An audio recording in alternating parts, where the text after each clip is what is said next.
ಏನು ಮಾಡುವುದು? ಬಂದದ್ದು ಬರಲಿ, ಆ ತಂದೆ ಮಾರುತೇಶ್ವರ ದಯೆಯಲ್ಲಿ. ಸ್ವಾಮಿ, ಬುದ್ಧಿ ಕಟ್ಟಿಕೊಂಡು ಹೊಲಕ್ಕೆ ಬಂದಿದ್ದೇವೆ ನಿಜ, ಆದ್ರೆ ಬೇಡ ಪೈರುಗಳೆಲ್ಲವೂ ನೆಲಕಚ್ಚಿ ಬಿದ್ದಿವೆ ಸ್ವಾಮಿ, ನೆಲಕಚ್ಚಿ ಬಿದ್ದಿವೆ. ರೇಖಾ, ರೈತರಿಗೆ ದನ ಕರುಗಳ ಬಗ್ಗೆ ಅದೊಂದು ದೊಡ್ಡ ಚಿಂತೆಯಾಗಿದೆ. ಹುಟ್ಟಿಸಿದ ದೇವರೇನು ಹುಲ್ಲು ಮೇಸಲಾರನು, ಎಲ್ಲರನ್ನು ಆ ತಂದೆ ದಿಗಂಬರೇಶ್ವರನೇ ಕಾಪಾಡುತ್ತಾನೆ. ಸ್ವಾಮಿ, ಇರ್ಲಿ ಸ್ವಾಮಿ, ಆ ಗೋವಿನ ಜೋಳದಲ್ಲಿ ನೀವು ಮಾರಿಕೊಂಡು ಬಂದಿರ, ಆದ್ರೆ ಬರುವಾಗ ಈ ನಿಮ್ಮ ಸತಿಗೆ ಒಂದು ನೆನಪಿನ ಕಾಣಿಕೆಗೋಸ್ಕರ ಏನಾದ್ರೂ ತಂದಿದ್ರೇನ್ರಿ?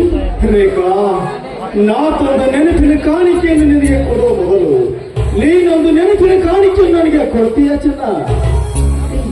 ನನ್ನಲ್ಲಿ ಇದ್ದದ್ದನ್ನ ನೀವು ಏನೇ ಕೇಳಿದ್ರು ಕೊಡಲು ನಾನು ಸಿದ್ಧರಾಗಿದ್ದೀನಿ. ರೇಖಾ, ನಿನ್ನಲ್ಲಿ ಏನಿಲ್ಲ? ಈ ಸಮಾಜದಲ್ಲಿರುವ ಪ್ರತಿಯೊಬ್ಬ ಹೆಣ್ಣು ಮಗಳ ಮನದಲ್ಲಿ ಏನಿದೆಯೋ ಎಲ್ಲವೂ ಇದೆ. ಹೆಣ್ಣು ಮನಸ್ಸು ಮಾಡಿದರೆ ಪ್ರೀತಿಯ ಮಗಳು ಆಗುವಳು, ಅದೇ ಹೆಣ್ಣು ಮನಸ್ಸು ಮುರಿದರೆ ಹೆಚ್ಚು ತಪ್ಪಿದ ಹೆಣ್ಣು ಮಗಳು ಆಗುವಳು. ಹೆಣ್ಣು ಗಂಡನ ಪಾದ ಸೇವೆ ಮಾಡುವ ಸತಿ ಸಾವಿತ್ರಿಯಾಗುವಳು, ಅದೇ ಹೆಣ್ಣು ಮೂರು ಬಿಟ್ಟು ನಿಂತರೆ ವಿಷದ ಪಾತ್ರೆಯಾಗುವಳು. ಹೆಣ್ಣು ಮನೆತನದ ಕಣ್ಣು, ಆದರೆ ಶಿವಸರಣಿ ಇಟಿಕಿ ಭೀಮಾನಿಕೆಯಾಗುವಳು. ಅದೇ ಹೆಣ್ಣು ಬಾಳಿಗೆ ಹುಣ್ಣಾದರೆ ತವರು ಮನೆ ಗಂಡನ ಮನೆ ಮಾನ ಕಲಿಯುವ ದುರಂತ ನಾಯಕಿಯಾಗುವಳು, ದುರಂತ ನಾಯಕಿಯಾಗುವಳು. ಈ ತತ್ವದ ಮಾತುಗಳನ್ನ ನನಗೆ ಯಾಕೆ ಹೇಳ್ತಾ ಇದ್ದೀರಂತ ನನಗೊಂದು ಅರ್ಥ ಆಗ್ತಾ ಇಲ್ಲ. ರೇಖಾ, ಈ ತತ್ವದ ಮಾತುಗಳು ನಿನಗೇಕೆ ಹೇಳುತ್ತೇನೆಂದರೆ, ನಿನಗೆ ತಾಳಿ ಕಟ್ಟಿ ಮನೆ ತುಂಬಿಸಿಕೊಂಡ ಗಂಡನಿಗೆ ಪ್ರೀತಿಯ ದೇವತೆಯಾದು, ಮೈದು ನನಗೆ ಅಂತ ಕರುಣೆ ಹಾಲು ಕೊಡುವ ತಾಯಿಯಾದು. ಈ ನನ್ನ ಮನೆಯ ಬಾಲಿನ ಡೋನೆಯನ್ನು ಯಾವ ಬಿರುಗಾಳಿಗೆ ಸಿಲುಕದಂತೆ ಕಾಪಾಡಿಕೊಂಡು ಹೋಗ್ತೀಯಾ ಎನ್ನುವ ಆತ್ಮಸಾಕ್ಷಿಯಿಂದ ಈ ವಜ್ರದ ಕಾಣಿಕೆಯನ್ನು ನಿನಗೆ ಕೊಡ್ತಾ ಇದ್ದೀನಿ ಚಿನ್ನ. ಸ್ವಾಮಿ, ಹೆಣ್ಣಾಗಿ ಹುಟ್ಟಿದ ಮೇಲೆ ನಿಮ್ಮ ಮಾತನ್ನ ಕೇಳದೆ ಹೋದ್ರೆ ಅವಳಿಗೆ ಹೆಣ್ಣು ಅಂತ ಕರೆಯುವುದಿಲ್ಲ ರೀ, ಹೆಣ್ಣು ಕೊಯ್ದ ರಾಕ್ಷಸಿ ಅಂತ ಕರೀತಾರೆ. ಸ್ವಾಮಿ, ಅದೇನೇ ಇರ್ಲಿ, ಕಷ್ಟವಾಗ್ಲಿ ಸುಖವಾಗ್ಲಿ ನಾನು ನಿಮ್ಮೊಂದಿಗೆ ಮಾತಾಡ್ತೀನಿ ಸ್ವಾಮಿ, ನಿಮ್ಮೊಂದಿಗೆ ಸುಖವಾಗಿ ಜೀವನ ಮಾಡ್ತೀನಿ. ನಿಮ್ಮ ಮಾತನ್ನ ನಾನು ಖಂಡಿತವಾಗ್ಲೂ ನಡೆಸ್ಕೊಡ್ತೀನಿ ಸ್ವಾಮಿ, ಇದು ನಿಮ್ಮ ಪಾದದಾರಿಗೂ ದೇವರೇಖಾ, ಬಾಳಿನಲ್ಲಿ ಒಳ್ಳೆ ಹೆಜ್ಜೆಗಳಿಡುತ್ತಾ ಸಾರ್ಥಕತೆ ಅನುಭವಿಸ ಈ ನಿನ್ನ ಸಿದ್ಧಾಂತ ಸುಳ್ಳಾಗಲಾರದು. ನಿನ್ನಂತ ದೇವತೆ ಅಂತ ಹೆಂಡತಿ ವಿಶ್ವಾಸವುಳ್ಳ ಅಣ್ಣ ತಮ್ಮಂದಿರುವಾಗ ಹಿಡದೆ ಕೆಲಸ ಬಿಡದೆ ಮಾಡುವ ಛಲ ನಿಲ್ಲಲಾರದು ರೇಖಾ, ನಿಲ್ಲಲಾರದು. ಇರಲಿ, ನೀನೊಂದು ನೆನಪಿನ ಕಾಣಿಕೆಯನ್ನು ಕೇಳಿದೆಯಲ್ಲ, ಏನು ಕೊಡ್ಲಿ ಕೇಳು ರೇಖಾ? ಸ್ವಾಮಿ, ನಾನು ಕೇಳುವ ಮಣ್ಣು, ನಾನು ಮರೆಯಲಾಗದಂತ ಈ ನಿಮ್ಮ ಹೃದಯ ಮುಟ್ಟುವಂತ ಮಾತುಗಳನ್ನ ಮಾತಾಡಿದ್ರಲ್ಲ, ನನಗೆ ಅಷ್ಟೇ ಸಾಕು ಸ್ವಾಮಿ. ಅದೇ ನೀವು ನನಗೆ ಕೊಟ್ಟ ದೊಡ್ಡ ಕಾಣಿಕೆ. ಸದಾ ನಿಮ್ಮ ಮನದಲ್ಲಿ ನಾನು ಮುತ್ತೈದೆ ಸಾವನ್ನ ಪಡ್ತೀನಿ ಸ್ವಾಮಿ, ಅದೇ ನನಗೆ ಕೊಟ್ಟ ಕಾಣಿಕೆ. ರೇಖಾ, ಬಿಡುತ್ತು ಇದ್ದರೆ ಇಬ್ಬರು ಜೊತೆಯಾಗೇ ಇರೋಣ, ಸತ್ತರೆ ಇಬ್ಬರು ಕುಡಿಯೇ ಸಾಯೋಣ. ಇರಲಿ, ಏನಾದರೂ ರಸಿಕತೆಯಾದ ಹಾಡಿ ನನ್ನ ಮನ ತಣಿಸುವೆಯಾಯಿ ನನ್ನ ರೈತನ ರಾಣಿ? ಆಯ್ತು, ಬಂದೆಯ ಬಾಳಿನ ಬೆಳಕಾಗಿ, ಬಂದೆಯ ಪ್ರೇಮದ ಸಿರಿಯಾಗಿ,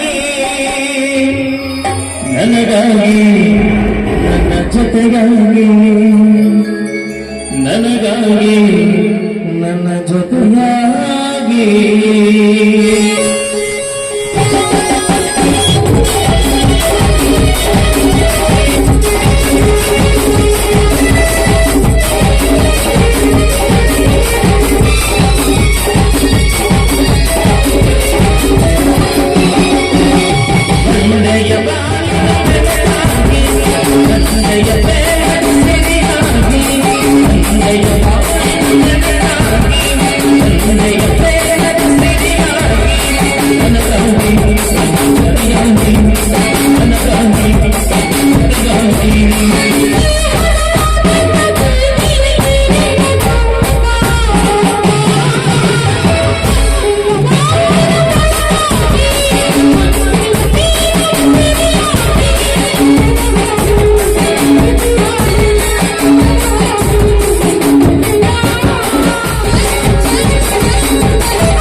ಬೆಳಕಾಗಿ ಬಂದೆ ಪ್ರೇಮದ ಸಿರಿಯಾಗಿ ನನಗಾಗಿ ನನ್ನ ಜೊತೆಯಾಗಿ ನನಗಾಗಿ ನನ್ನ ಜೊತೆಯಾಗಿ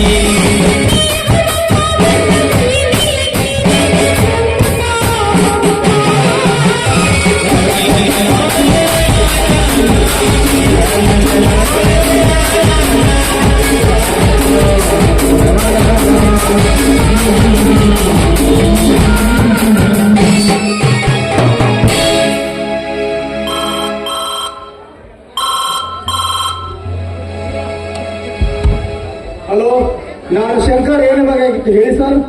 ಹಲೋ ಶಂಕರ್ ಅವರೇ, ನಾನು MLA ಅವರ PA ಮಾತನಾಡೋದು. ಲಾಂಗ್ ಬೀಚ್ ರಾಮಲಿಂಗೇಶ್ವರ ದೇವಸ್ಥಾನದಲ್ಲಿ ಕಲ್ಯಾಣ ಮಂಟಪಕ್ಕೆ ಕಟ್ಟುವ ಅರ್ಜಿ ಸಲುವಾಗಿ ಕಟ್ಟಿರುವ ಸಕ್ಸಸ್ ಆಗಿದೆಯೋ ಅಥವಾ ಬೇಗನೆ ನೀವು ಬಂದು ಸಾಹೇಬ್ರೆ ಭೇಟಿ ಆಗಬೇಕಾಗಿತ್ತು. ಆಯ್ತು ಸರ್, ಬರುತ್ತೇನೆ. ರೇಖಾ, ನಾನು ಅರ್ಜೆಂಟ್ ಆಗಿ MLA ಅವರನ್ನು ಭೇಟಿಯಾಗಲು ಹೊರಟಿದ್ದೇನೆ. ನೀನು ಒಬ್ಬರೇ ಹೊಲಕ್ಕೆ ಹೋಗಿ ಕಸಕ್ಕಿರು. ನನ್ನ ಕೆಲಸ ಮುಗಿದ ತಕ್ಷಣವೇ ನಾನು ಸೀದಾ ಹೊಲಕ್ಕೆ ಬರುತ್ತೇನೆ. ಬರಲೇ ಚಿನ್ನ? ಆಯ್ತು ಸ್ವಾಮಿ, ಹೋಗ್ಬನ್ನಿ.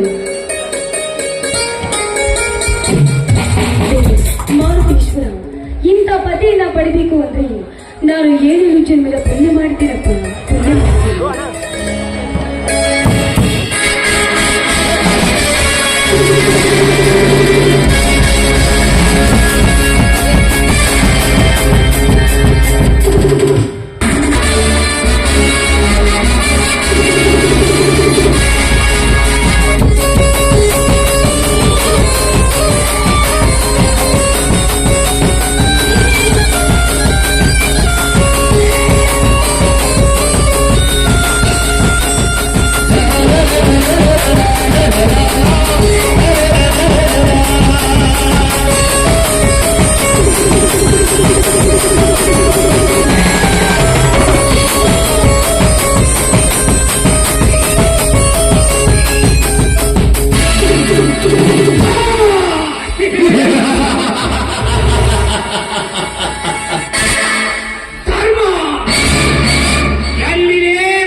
ಯಾವ ನಂದಿಗಾಗಿ ದಾರಿಯಲ್ಲಿ ಬುತ್ತಿಗೆ ಗಂಟನ್ನು ಕೈಯಲ್ಲಿ ಹಿಡ್ಕೊಂಡು ಕಾಯ್ತಾ ನಿಂತಿದ್ದಾಳೋ. ಹಿಂಗ್ಯಾದಿ ಕಾಯ್ತಾ ಇದೀಯಪ್ಪ? ಇಲ್ಲಿ ನಿಮ್ಮಂತ ಶೋಧಿದುವಾಗ ಇದು ನಲ್ಲೂರಿನ ನೆಲೆ ಅರ್ದಿ ಪಕ್ಕದಲ್ಲಿ ಸಗಡಿನ ರಸಬೇಕು ಮಾವಿನ ಅಲ್ಲಲ್ಲ, ಇದು ಪಕ್ಕ ಜೀವಾದಿ ಮಾವಿನಪ್ಪ.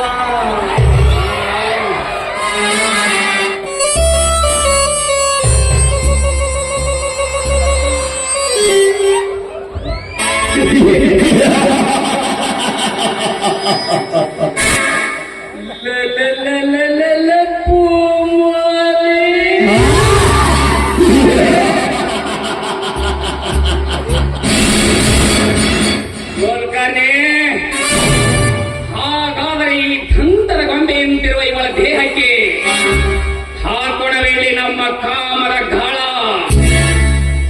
ಈ ಹಸಿರುವಾದ ಪ್ರಶಾಂತವಾದ ವಾತಾವರಣದಲ್ಲಿ ಬೊತ್ತಿಯ ಗಂಟನ್ನು ಹಾಕೊಂಡು ನಿಂತಿರುವರಲ್ಲ, ಯಾವಳೇ ಇವಳು? ಅಂದ ಹಾಗೆ ತಮ್ಮದು ಇದೇ ಊರ? ಹೌದು, ಇದೇ ಊರು. ಇದು ಊರ? ಈ ಊರನ್ನ ನೀನು ಎಲ್ಲಿ ನೋಡಿಲ್ಲಲ್ವಾ? ಯಾಕಂದ್ರೆ ನಾ ಈ ಊರಾಗ 2 ಸಲ ಒಂದು ಊರು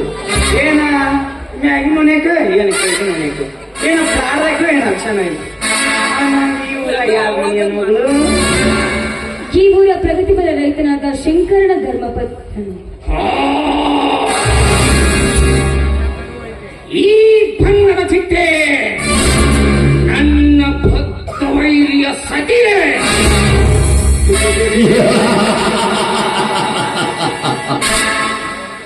ಅಂದ ಹಾಗೆ ತಮ್ಮ ಹೆಸರು?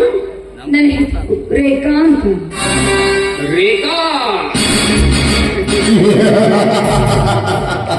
Wow, beautiful name. ರೇಖಾ, ನಿನ್ನ ಅಂದ ಚಂದ ತಕ್ಕಂತೆ ನಿನಗೆ ನಿನ್ನ ತವರ ಮನೆಯವರು ನಾಮಕರಣ ಮಾಡಿದ್ದಾರೆ. ಈ ನಿನ್ನ ಸುಂದರವಾದ ದೇಹವನ್ನು ನೋಡಿ ಮೊಟ್ಟೆ ಮೊದಲಕ್ಕೆ ಅನ್ನೋ ಆಸೆ. ಲೇ ರೇಖಾ, ನೀನುಟ್ಟ ಸೀರೆಯನ್ನು ಕಳಚಿ ನಿನ್ನನ್ನು ದಿಗಂಬರನ್ನಾಗಿ ಮಾಡಿ ನಿನ್ನ ಶೀಲಗೆಡಿಸಬೇಕೆಂದು ಬಿಸಿಲು ಕುದುರೆ ಅಂತ ಓಡೋಡಿ ಬರುತ್ತಿರುವೇನೋ. ಬಾರೇ ಬಾ. ನೀನು ಬಿಸಿಲು ಕುದುರೆ ಆದ್ರೇನು, ಮದುವೆಯಾದ ಗಜೇಂದ್ರ ಆದ್ರೇನು, ಸುಮ್ಮನೆ ದಾರಿ ಬಿಟ್ರೆ ಸರಿ. ಇಲ್ಲವಾದ್ರೆ ಹೆಣ್ಣಾದ ನಾನು ನಿನ್ನ ಪಾಲಿಗೆ ರಾಕ್ಷಸಿ ಆಗಬೇಕಾಗುತ್ತೆ. ರಾಕ್ಷಸಿ? ಚಡಿಗೆ ಮಲ್ಲಿಗೆ ಹೂವ ಮುಟ್ಕೊಂಡು ಅಡಿಗೆ ಮನೆಯಲ್ಲಿ ಮುಗಿರ್ಬೇಕಾದ್ರ ತೊಡಕಟ್ಟಿ ಮೀಸೆತ್ತಿರುವ ಕಾಣಿಸುವನು ನನಗೆ ಅಷ್ಟು ಸಾಕಿರಬೇಡ. ತುಂಡಾದ ಮಲ್ಲಿಗೆ ಹೂವಿನಂತಿರುವ ಈ ನಿನ್ನ ಮಕರಂದವನ್ನು ತುಂಬಿಯಾಗಿ ಹೇಳಿ ಆಮೇಲೆ ನಿನಗೆ ದಾರಿ ಬಿಡುತ್ತೇನೆ. ಬಾಯ್ ಮುಚ್ಚೋ ಮರ್ಕಟ. ನೀನು ಮಾಡುವ ಈ ಕೆಟ್ಟ ಕೆಲಸಕ್ಕೆ ನಿನಗೇನು ಮಾತಾಡಬೇಕು ಅಂತ ನನಗೊಂದು ತಿಳಿವಲ್ದು. ತಿಳಿವಲ್ದು?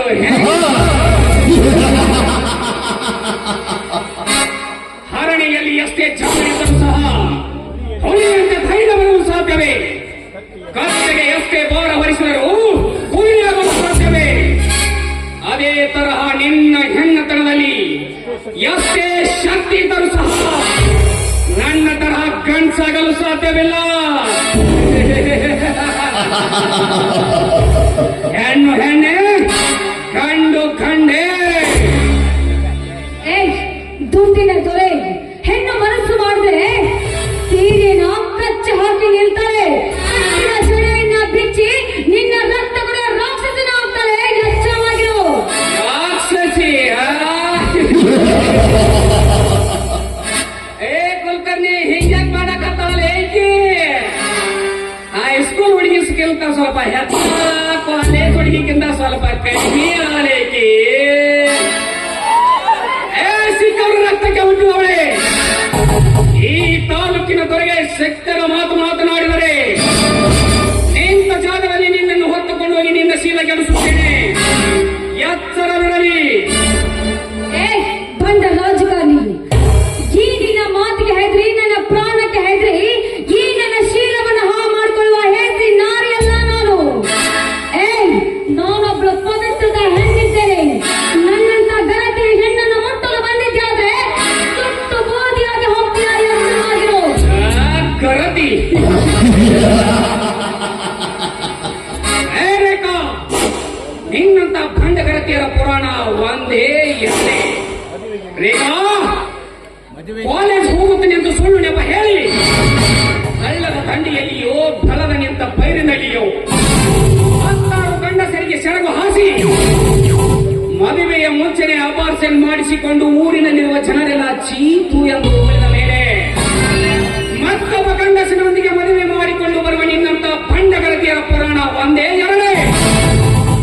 ರೇಖಾ, ತಾಳಿ ಕಟ್ಟಿದ ಗಂಡನ ಮುಂದೆ ಸತಿ ಸಾವಿತ್ರಿ ಅಂತ ನಟನೆ ಮಾಡಿ ಗಂಡನು ನಿದ್ದೆಗೆ ಜಾರಿದ ಮೇಲೆ ಮೆಲ್ಲನೆ ಕಳ್ಳಬೇಕಿನಂತೆ ಹೆಜ್ಜೆಯನ್ನು ಹಾಕುತ್ತಾ ಮಕ್ಕಳ ಮನೆಯ ಪರ ಪುರುಷನೊಂದಿಗೆ ಕಾಮದ ಮೀನೆ ಮೀಟಿಸಿಕೊಂಡು ಬರುವ ನಿನ್ನಂತ ಭಂಡಗರತಿಯರ ಪುರಾಣ ಒಂದೇ ಎರಡೇ. ರೇಖಾ, ಪ್ರತಿ ತಿಂಗಳಿಗೊಮ್ಮೆ ಗಂಡನ ಮನೆಯ ತವರ ಮನೆಗೆ ಹೋಗಿ ಬರುತ್ತೇನೆ ಎಂದು ಸುಳ್ಳು ನೆಪ ಹೇಳಿ ಹಳೆಯ ಮೆಂಡನೊಂದಿಗೆ ಕಾಮದ ದಾಹ ತೀರಿಸಿಕೊಂಡು ಬರುವ ನಿನ್ನಂತ ಲಜ್ಜಿಗಟ್ಟಿಗೆ ಹೆಣ್ಣುಗಳ ಆಸೆ ಒಂದೇ ಎರಡೇ.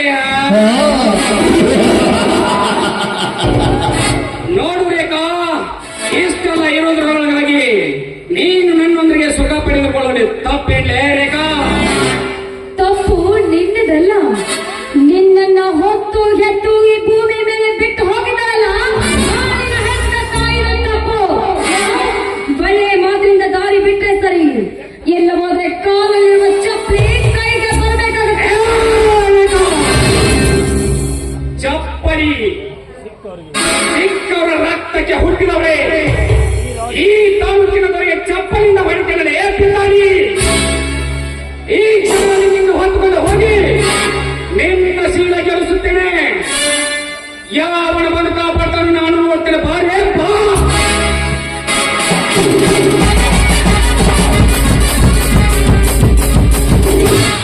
ಈಗ ಮಾರುತೇಶ್ವರ ಯಾವುದಾದ್ರೂ ರೂಪದಲ್ಲಿ ಬಂದು ಈ ನಿನ್ನ ಭಕ್ತರನ್ನ ಕಾಪಾಡು ತಂದೆ, ಕಾಪಾಡು. ಕೂಗೆ ಕೂಗು. ಆ ನಿನ್ನ ಮನೆ ದೇವರ ರಾಮಲಿಂಗೇಶ್ವರನಾದ್ರೂ ಕೂಗು, ನಿನಗೆ ತಾನಾದರೂ ಕೂಗು.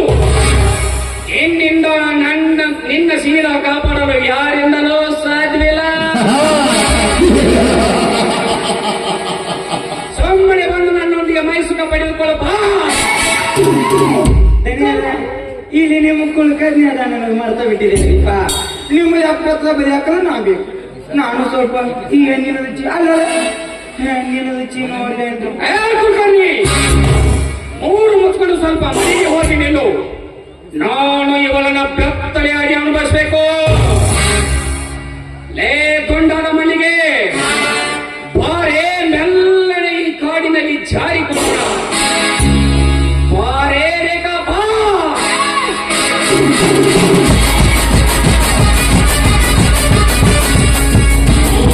ಏ ರೇಖಾ, ನನ್ನಿಂದ ತಪ್ಪಿಸಿಕೊಳ್ಳುವ ಬುದ್ಧಿ ತೋರಿಸಬೇಡ. ನನ್ನ ಇನ್ನೊಂದು ಮುಖ ನೀನು ನೋಡಿಲ್ಲ. ನನಗೆ ಕೋಪ ಬಂದರೆ ನಿನ್ನ ಪ್ರಾಣ ಈ ಭೂಮಿ ಮೇಲೆ ಇರಲಾರದು. ಸುಮ್ಮನೆ ಬಂದು ನನ್ನನ್ನು ಅಪ್ಪುಗ ಬಾ. ಇಲ್ಲದಿದ್ದರೆ ನಿನ್ನ ರಕ್ತ ಈ ಭೂಮಿ ಮೇಲೆ ಹರಿದಾಡುತ್ತಿರ್ತಾರೆ. ಎಚ್ಚರವಿರಲಿ. ನಾನು ಸತ್ರು ಚಿಂತೆ ಇಲ್ಲ. ಈ ನನ್ನ ದೇಹ ನಿನಗೆ ಯಾವತ್ತೂ ಸಿಗೋದಿಲ್ಲ.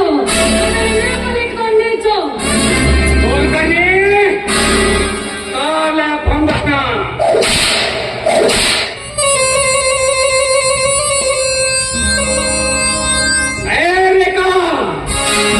ಈ ನಿನ್ನ ದೇಹದ ಸುಖ ನನಗೆ ಸಿಗದಿದ್ದ ಮೇಲೆ ಇನ್ನು ನೀನು ಜೀವಂತವಾಗಿ ಬದುಕುಳಿಲೇಬಾರದು.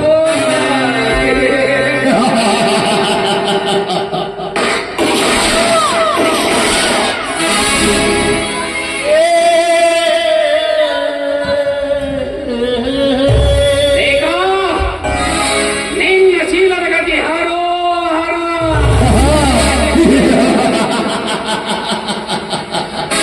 ಹೋಗನೆ ಅಡಿಗೆ ಹೋಗೋಣ.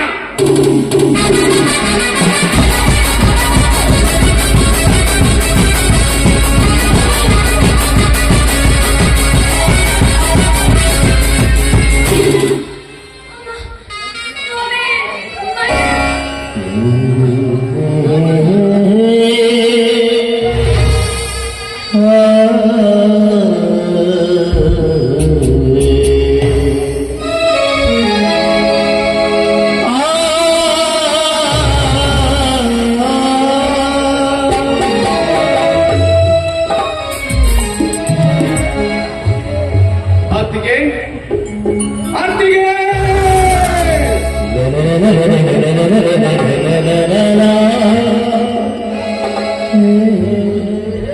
ಅತ್ತಿಗೆ, ಏನಿದು ಈ ನಿನ್ನ ಸ್ಥಿತಿ? ಈ ನಿನ್ನ ಸ್ಥಿತಿಗೆ ಕಾರಣ ಯಾರು ತಾಯಿ? ಯಾರು?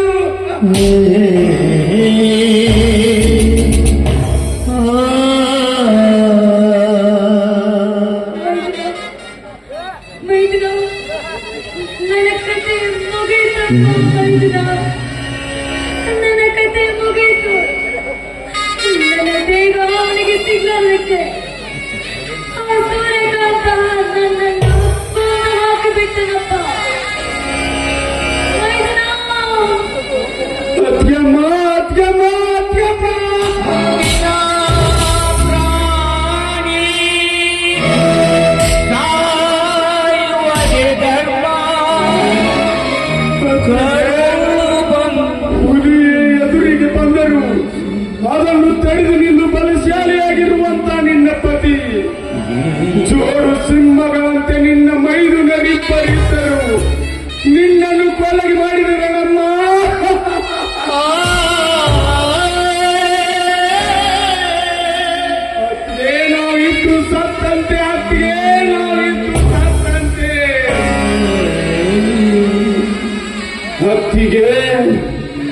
ನಿನ್ನ ದೇಹದ ಸುಖ ಅವನಿಗೆ ಸಿಗಲಿಲ್ಲವೆಂದು ನಿನ್ನನ್ನು ಗುಂಡಿಟ್ಟ ಸಾಯಿಸಿದ ಬಂಡ ಎಂಬೆಲೆ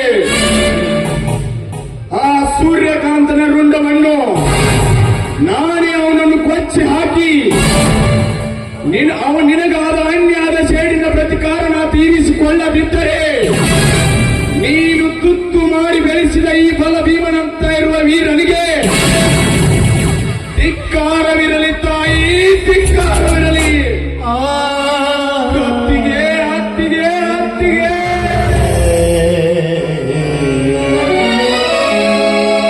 ಕಣ್ಣ ಮುಚ್ಚೆ ಕಾಣೆ ನುಡಿಯಾಟ ನಮ್ಮ ರೇಖಾ, ರೇಖಾ, ಏನಾಗಿದೆ ನಿನಗೆ?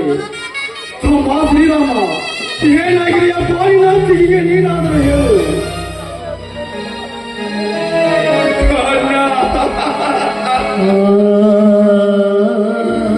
ನನ್ನ ಹೆತ್ತ ತಾಯಿ ಅಂತಿರುವ ನನ್ನ ಅತ್ತಿಗೆಯ ಶೀಲ ಸಿಗಲಿಲ್ಲವೆಂದು ಆ ಬಂಡ ಎಮ್ಮೆಲೆ ಗುಂಡಿಟ್ಟು ಸಾಯಿಸಿದ್ದಾನೆ ಅಣ್ಣ.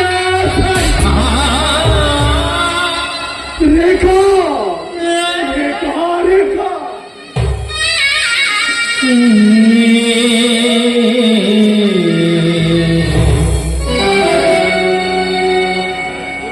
ಜೀವ ಜ್ಯೋತಿ ಜೀವ ಜ್ಯೋತಿ ಮಾರುತೇಶ, ನೀನು ನಿಜವಾಗಿ ದೇವರಲ್ಲ, ದೇವರಲ್ಲ. ನನ್ನ ಪಾಲಿಗೆ ಬರೀ ನೀನು ಕಲ್ಲಾದು ತಂದೆ, ಕಲ್ಲಾದೆ. ನನ್ನ ಮನೆ ಬಾಳು ಜ್ಯೋತಿಯಾಗಿ ಬೆಳಗಿದ ನನ್ನ ಹೆಂಡತಿಯನ್ನು ಕಿತ್ತುಕೊಂಡು ಬಿಟ್ಟಿಯಾ ನೀನು? ಮಕ್ಕಳ ತಮ್ಮಂದಿರಿಗೆ ತಾಯ ಪ್ರೀತಿಯನ್ನು ಕೊಡುತ್ತವ ನನ್ನ ಹೆಂಡತಿಯನ್ನು ಕಿತ್ತುಕೊಂಡಿಯಾ ನೀನು? ರೇಖಾ, ನೀನು ನಾನು ಹೋಗುವಾಗ ಹೇಳಿದ ಮಾತನ್ನೇ ಮುಕ್ತಾಯಿಯಾಗಿ ಸಾಯುತ್ತೇನೆಂದು ಹೇಳಿದ ಮಾತನ್ನು ಸಾಧಿಸಿ ಬಿಟ್ಟೆಯಾ ನೀನು?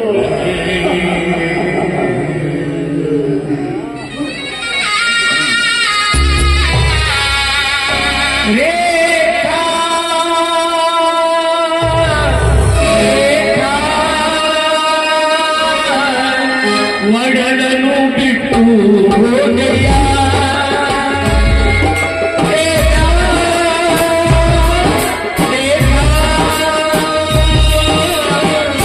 ಒಡಲನ್ನು ಬಿಟ್ಟು ಹೋದೆಯ